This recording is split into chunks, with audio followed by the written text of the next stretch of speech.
The sting of my mother's slap was a brand of fire on my cheek. I didn't raise a hand to shield it. I just stared at her, my vision blurring with unshed tears of pure, undiluted shock. "How could you?" she hissed, her voice trembling with a fury I hadn't seen since I was a child. "How could you humiliate your sister like that while she's battling for her life?" Behind her, my father stood with his arms crossed, his face a stony mask of disappointment. In the hallway, I could see Sasha peeking from behind her bedroom door, a perfect, tragic mask of hurt marring her features. But I saw it, the fleeting, triumphant glint in her eyes before she buried her face in her hands with a fresh sob. "She's not sick," I said, my voice unervingly calm despite the storm raging inside me. "I pulled off a bald cap, Mom. It was a costume.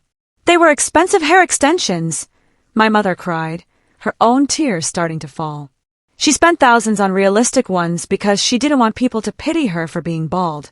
She didn't want to seem vain by admitting she could afford them. The sheer, breathtaking audacity of the lie left me speechless. I looked from my mother's anguished face to my father's rigid posture, and finally to Sasha's performative grief. They believed her. They actually, wholeheartedly believed that their daughter, who supposedly had stage 3 ovarian cancer, had invested in secret, hyper-realistic hair extensions that her cruel, jealous little sister had violently ripped out at her bravery party. The party I had just obliterated. 2 weeks earlier, my life had been on a perfect, gleaming track. I'd come home from school to find my parents beaming, holding my acceptance letter to an Ivy League university. They'd found it before I had. For the first time in years, I let my guard down. I let them take pictures. I let them post on social media. I basked in the unadulterated pride in their eyes. Sasha was living in her own apartment, seemingly finally out of my life. I thought I was safe. I was wrong. The next morning, they burst into my room, their faces ravaged by a new, terrifying grief. "Sasha, she has cancer." My mom had choked out, her voice shaking. "Stage 3 ovarian. She'll need one room for her things and one to sleep in." My heart didn't break, it turned to ice. I knew instantly. I just needed proof. When Sasha arrived later that day, bald and smirking, the performance began. She was tired, she said. The cancer was draining her. I was evicted from my room, my belongings shoved into black trash bags, relegated to the couch. I played along. I cooked her favorite meals. I feigned concern. I lulled her into a sense of delusional security. I was a snake, waiting to strike. Her bravery bash was my opportunity. She invited everyone, including girls from my class. Perfect. Halfway through, I prompted her to give a speech. She launched into a practiced, tearful monologue I'd heard her recite dozens of times in the bathroom mirror. As she feigned wiping away tears, I walked up and hugged her. And as I pulled away, my fingers found the seam at her hairline. With a soft, tearing sound, I peeled the bald cap away. Her long, blonde hair tumbled down to her waist. The room erupted in gasps. Sasha's scream was one of pure, undiluted rage. My mother gasped so hard I thought she might collapse. And before anyone could process it, I turned on the television, broadcasting the clip I'd secretly recorded of Sasha practicing that very speech in the mirror. Instead of facing the music, she ran. She stormed out of the house and drove away, leaving me to face the fallout. And the fallout, it turned out, was worse than I could have ever imagined. My parents, in their desperate need to believe their daughter wasn't a monster, clung to Sasha's hair extension lie. And she, seeing their willingness to be deceived, doubled down. She returned a few days later with a stack of forged medical documents, appointment cards, test results, a treatment schedule. They looked real. The letterhead was authentic, the jargon convincing. Then, the narrative shifted. I became the villain. Sasha started whispering to our parents that I was emotionally abusive, that I was bullying her about her diagnosis, that I was pathologically jealous of the attention she was getting. My Ivy League acceptance was, in her telling, just another weapon I was using to overshadow her terminal illness. My parents scheduled an emergency therapy appointment for me. They sat in the therapist's office and told her, with utter conviction, that I was showing signs of narcissistic personality disorder. The therapist, a woman with kind eyes and a skeptical tilt to her head, was swayed by their parental authority. I was sentenced to twice weekly sessions. Those sessions were a special kind of hell. I had to sit there while this stranger, this supposed ally, asked me why I felt the need to hurt my sick sister. She wanted to explore my jealousy issues and my need for attention. When I tried to explain that Sasha was lying, it was taken as further proof of my denial. She would nod, jotting notes in her pad, and I felt my sanity slowly unraveling. Meanwhile, Sasha took over the house completely. She hosted somber gatherings where extended family would come to pay homage to the brave cancer patient. She'd make subtle, poisonous comments. "It's just so hard having a sister who isn't on your team," she'd sigh. Or, "I just wish she could be happy for me even now." She was systematically poisoning my entire world. So I started to fight back. I began documenting everything. I wrote down every contradiction, every slip-up. When she claimed to have chemo on a Tuesday but posted selfies at the mall, I took screenshots. I was building a case, but I needed something concrete, something undeniable. The sabotage escalated. One night, I came home late from the library to find my laptop destroyed. The screen was shattered, the keyboard bent as if someone had stomped on it. Years of work, essays, projects, my college application materials gone. I found Sasha in the kitchen, serenely making tea. "Technology can be so unreliable, can it?" she said, not even looking at me. Then she added, her voice dripping with faux concern, "You did back up all your college stuff, right?" The message was clear. I spent the next week in a frantic haze, rebuilding everything from memory, begging teachers for extensions. My grades began to slip. The stress was a constant, gnawing presence in my gut. And then, the rumors started at school. Whispers that I was unstable, that I'd attacked my cancer-stricken sister. My friends, people I'd known for years, started avoiding me. My lunch table emptied until I was sitting alone. The final blow came in the mail. A letter from my dream college. They'd received an anonymous tip about concerning behavior, specifically that I was bullying a terminally ill family member. They were putting my acceptance under review. I knew it was Sasha. I recognized the specific, melodramatic phrasing she loved to use. She had been careful, but she'd gotten sloppy. Now, I had to get creative. I invested in tiny, powerful voice recorders.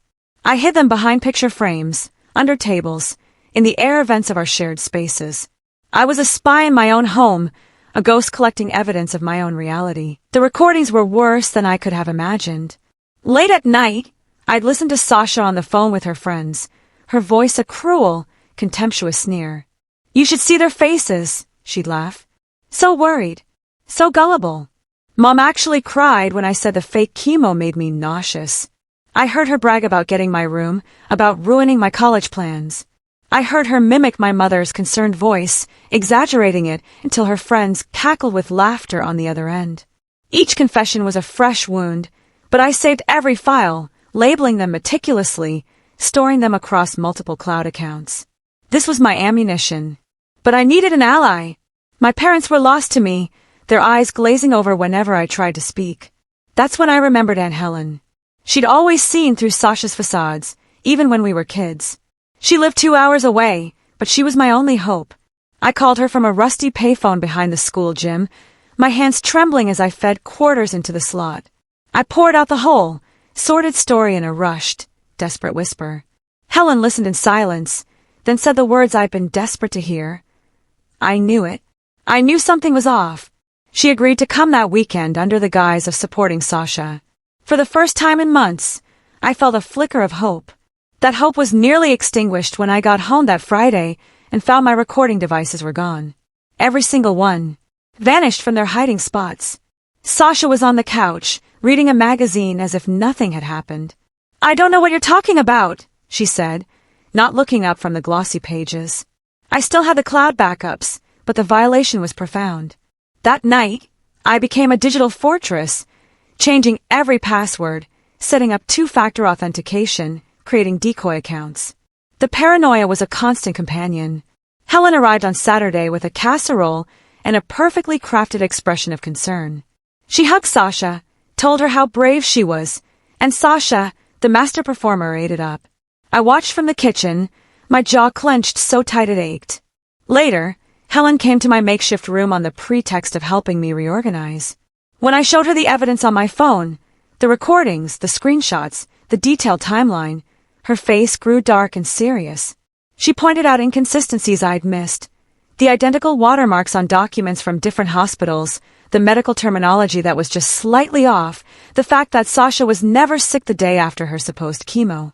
"We need to be strategic," Helen said, her voice low and firm. "If we come on too strong, they'll shut down." We wait for dinner. Dinner was a masterpiece of tension. Sasha was in peak form, pushing food around her plate and sighing about her lost appetite. My parents fussed over her, their worry a tangible force in the room. Helen began her interrogation gently, asking about Sasha's treatment plan, which hospital she used. Sasha gave vague, evasive answers. When Helen pushed, offering to connect her with an oncologist friend, Sasha's mask slipped for a fraction of a second. A flicker of panic in her eyes before she excused herself to the bathroom. In her absence, Helen pounced. She asked my parents if they'd ever been to a single appointment. When they admitted they hadn't, looking shamefaced, Helen pulled out her phone and presented my evidence like a prosecutor. The change in the room was palpable. My mother's face went ashen as she heard Sasha's voice, laced with contempt, laughing at their gullibility. My father's expression cycled from disbelief to dawning horror to a cold, quiet rage. Sasha returned to a wall of silent accusation. She immediately started crying, playing the victim, accusing us of ganging up on her. When that failed, she spiraled. I'd faked the recordings with AI. I'd drugged her. My father stood, his voice terrifyingly calm. "Sasha," he said, "do you have cancer? Yes or no?" The dam broke. She screamed, a raw, primal sound. She admitted everything, the cancer, the laptop, the anonymous letter to my college, but twisted it, blaming us. She screamed that we loved my achievements more than her, that I'd stolen our parents' attention by simply existing. She admitted to things I'd never even suspected, hiding my library books, spreading rumors in school, deleting my essays. It was a torrent of venom that had been festering for a decade. My mother began to sob, deep, wrenching cries. My father sank into his chair, his strength gone. And through it all, Helen recorded the confession on her phone. Then Sasha lunged at me. Her nails caught my mother's arm as she tried to intervene, drawing blood. The sight of that red line on my mom's skin finally broke the spell. Dad grabbed Sasha, restraining her as she thrashed and screamed. Helen called 911. The paramedics took my mother for stitches and Sasha for a psychiatric hold. The house was left in a shattered, silent ruin. That night, my parents came to me, their faces aged a decade in a few hours. They apologized through their tears, their words a jumble of regret and horror. I told them everything, from the glittery bike to the sabotaged awards ceremony. They listened, truly listened for the first time. The road back was long and painful. I had to salvage my college acceptance, sending them Sasha's recorded confession and documentation from my own therapy sessions, which now clearly stated I was the victim of psychological abuse. The school was apologetic and reinstated my place. Sasha was diagnosed with narcissistic personality disorder with antisocial features. She agreed, under duress, to enter a long-term residential treatment facility. The day we drove her there, the air in the car was thick with unspoken grief and a sliver of desperate hope. Life without her in the house was peaceful. My parents and I slowly learned how to be a family again. I finished high school, joined clubs, and let myself be a normal teenager. Sasha's recovery was not linear. There were setbacks. The night of my prom, she poured bleach on my dress. But Aunt Helen arrived with a replacement, and my night was saved. Seeing me smile in a different dress, happy and unscathed, was a defeat for her that seemed to finally sink in. She committed more fully to her treatment after that. Our family therapy sessions were brutal, but necessary. She had to read lists of her transgressions. My parents had to admit their enabling behavior. I had to learn to speak my truth without guilt. Slowly, incrementally, things began to change. Sasha wrote me a real, unprompted apology from treatment. She didn't ask for forgiveness. She simply acknowledged the harm. When I left for college, she gave me a small, wrapped box. Inside was a necklace with my birthstone and a note. "For your new beginning." I didn't wear it, but I packed it. The gesture mattered. College was my sanctuary, a place where no one knew my history. I thrived. And back home, Sasha was slowly building a real life. She got a job at a bookstore, took community college classes, and moved into her own apartment. Our relationship found a new, cautious footing. We started with texts about safe topics, homework, movies. She helped me study for organic chemistry, and she was surprisingly patient and good at it. The dynamic shifted from predator and prey to something resembling civility. Then, slowly respect. She came to my college graduation and clapped for me, genuinely. She helped me apartment hunt for graduate school. We assembled IKEA furniture together and even shared a few laughs. The ghost of the old Sasha would sometimes flicker in her eyes, a flash of jealousy when I shared good news, but she would catch herself, acknowledge it, and apologize. It was real work. The night before I moved for grad school, as we finished loading the truck, she turned to me. The sun was setting, casting long shadows across the driveway. "Do you think," she began, her voice hesitant, "do you think we could ever be real sisters again? Not now, I know. But someday." I looked at her, at the hope and trepidation in her eyes, so different from the triumphant smirk I'd known for so long. The road behind us was littered with broken bikes and shattered laptops, and the ghost of a bald cap. "Maybe," I said, and for the first time, I truly meant it. "I'd like to believe that's possible." She nodded, accepting that maybe was more than she deserved. She handed me one last gift, a small, framed photo of us as children before the war began. We were both grinning, our arms slung around each other's shoulders, two sisters who had no idea what was coming. I hung that photo in my new apartment. It's a reminder, not of what was lost, but of what was there before the poison took root. A reminder that people can change, that families can heal from even the most profound betrayals, and that forgiveness, when it finally comes, isn't a single moment, but a quiet, daily choice. Sasha and I text regularly now. We're building something new, fragile and imperfect, on the ashes of all that was destroyed. We are not the family we were supposed to be. We are the family we fought to become. Scarred, careful, and finally, hopefully healing. And for now, that is enough.